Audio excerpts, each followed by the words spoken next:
My name is Yair Davidiy. I'm speaking to you from Brit-Am in the biblical area of Bethlehem, in the territory of Judah, in the present-day state of Israel. And we are in the midst of a war named Operation Protective Edge. This is July, August 2014. And we are now fighting against the Palestinians, especially those in Gaza, who are trying to harm the state of Israel. They're trying to hurt us, they're trying to hurt the Jewish people, they're trying to destroy us, to do what they can against us. They have an almost suicidal urge to do this. And this is what we are contesting with. They're firing rockets at us. There's crazy men amongst them that take bulldozers and try and attack our buses with them. They run over our children. They try and kidnap our children and us. They try and bomb our kindergartens and do whatever harm they can to whoever they can. Wherever we seem to be vulnerable or not vulnerable, they want to hurt us. And they are not. This is not a contest about land, about a dispute about territory. This is a dispute about existence. They are against our existence. They do not want non-Muslims anywhere in the face of the earth. I am Jewish, I believe in the Bible. They are against believers in the Bible. They are against the Bible. They are the equivalent of idol worships. And they are bad. They are negative. We're not saying that every single one of them is like this.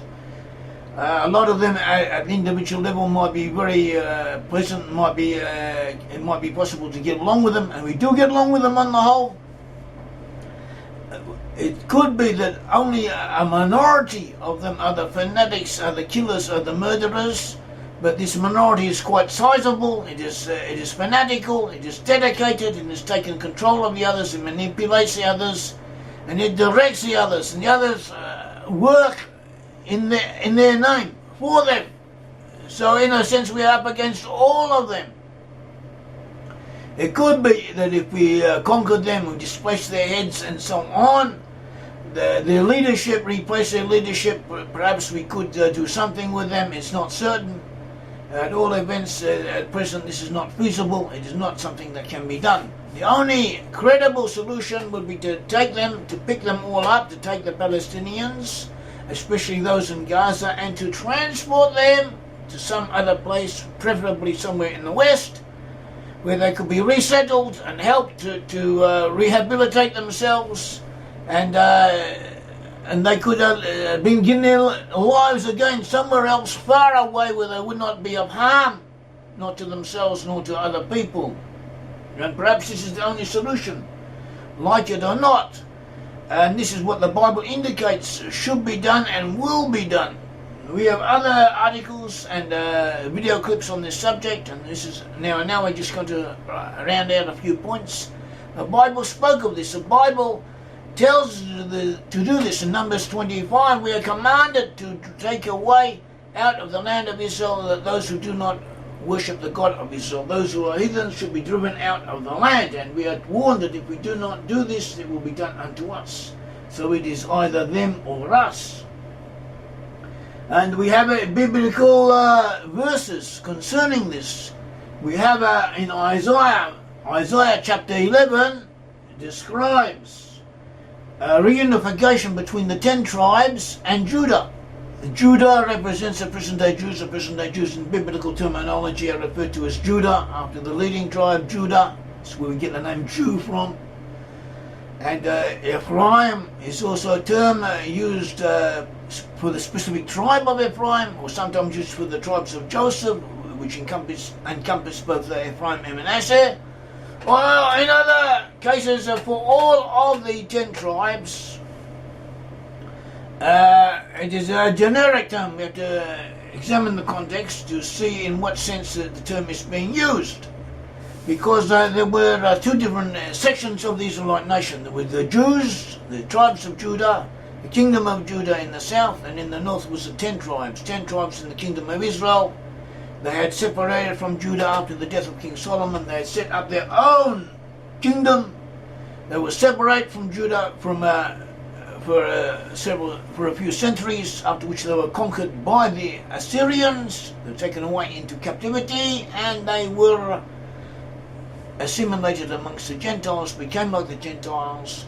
This is all part of a plan of the Almighty in order to rehabilitate, in order to bring redemption to all of the world. There was a reason for this, but at all events, it was done. It was something that was done, even though they lost consciousness of who they were. They remained physically, they remained as they were. And physically they shall return and be redeemed and reunite themselves with Judah, as Isaiah tells us. Let us look at this chapter of Isaiah.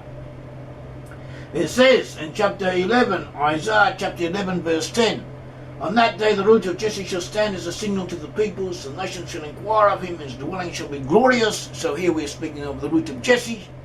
Jesse was the father of David. The root of Jesse refers to King David, the descendant of King David, who will be the Messiah, who will redeem all of mankind, and beginning with the Israelites. So we're now talking about our state in the future when the Messiah will come. But even though he's talking about something that will happen in the future, the message is also pertinent to our times. A suggestion or a solution to a certain problem is being put forward as the best solution, the optimum solution, and we could apply it even now, at least to some degree.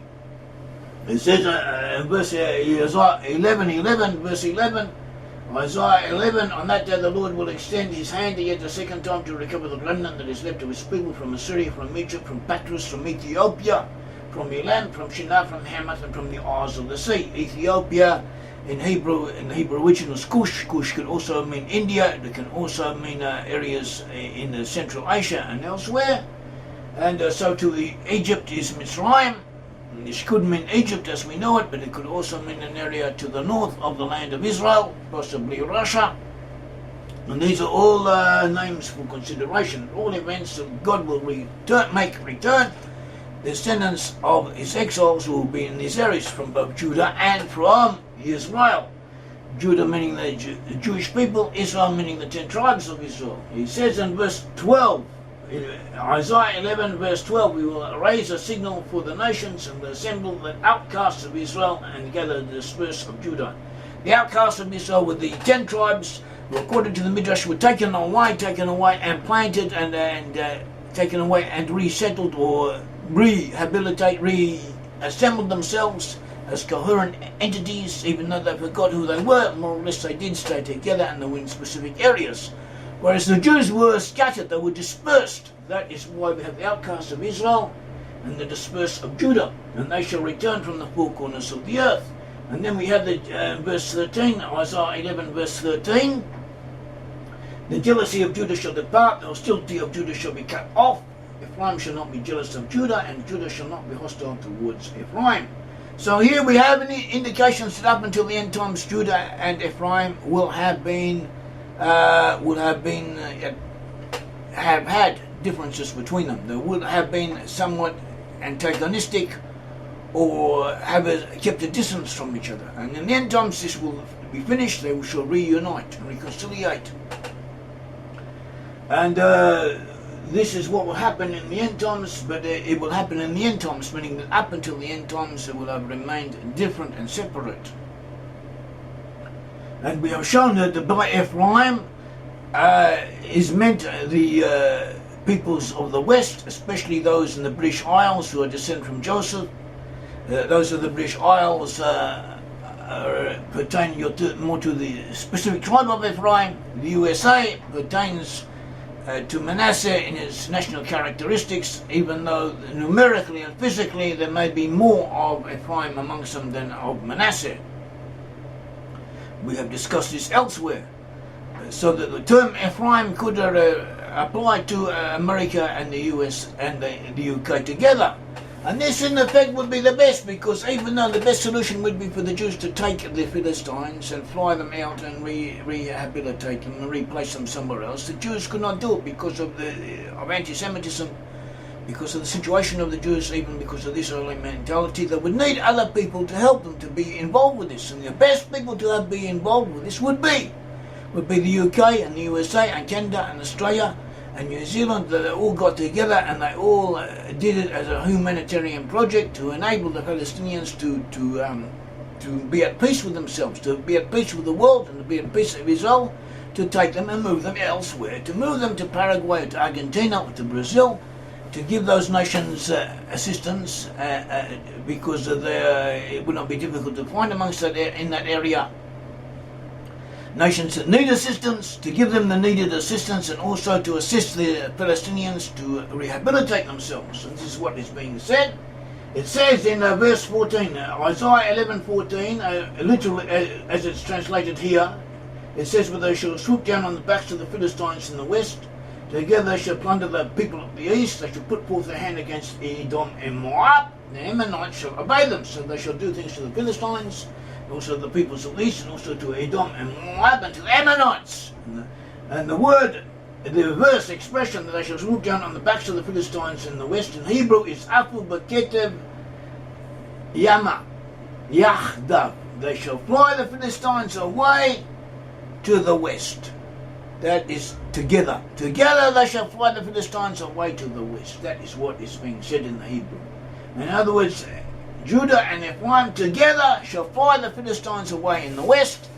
And this is what should be done, and this is what can be done, and this is what Isaiah is indicating will be done. And Isaiah was familiar with air travel. We find in Isaiah 60, it says, 60, beginning from verse 8, who these that fly like a cloud, like doves to their windows, flying like a cloud, like doves, flying.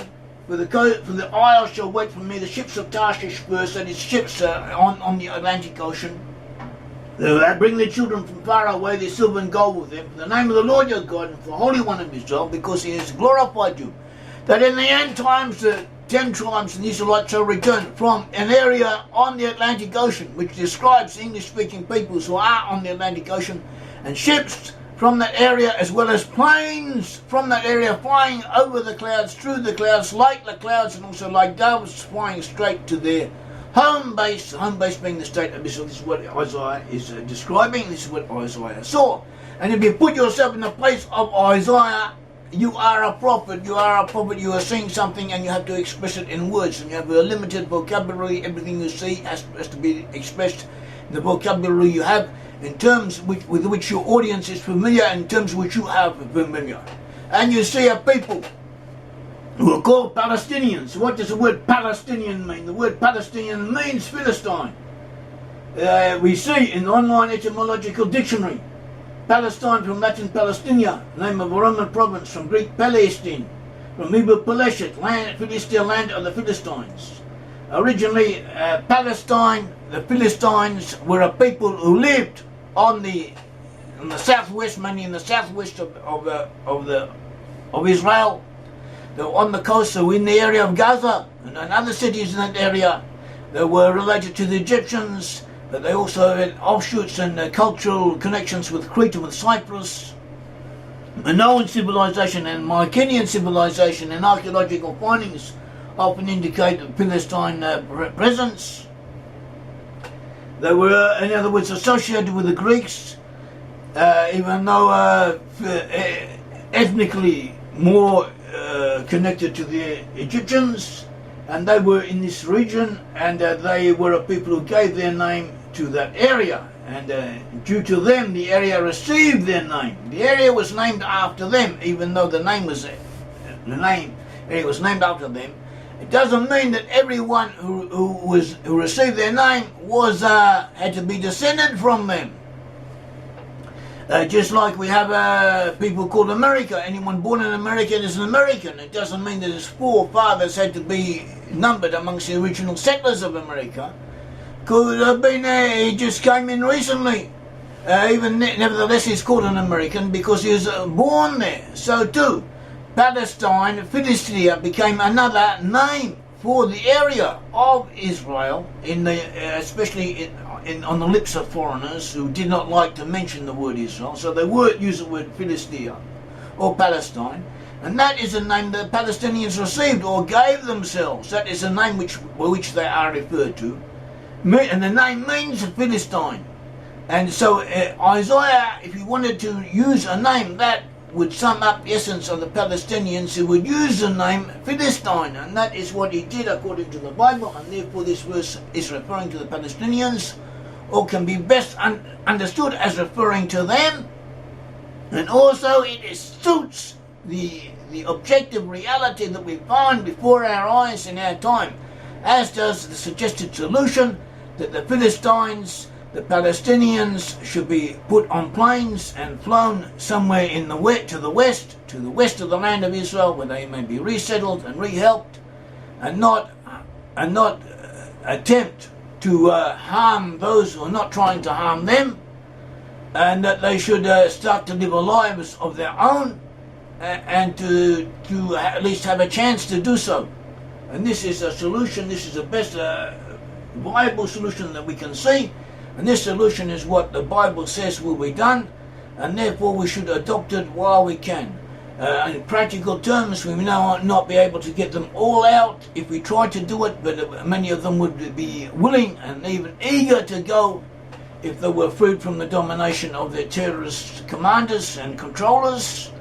And so at least those who wanted to go should be enabled to go and assisted in doing so, and once they went, others would follow them.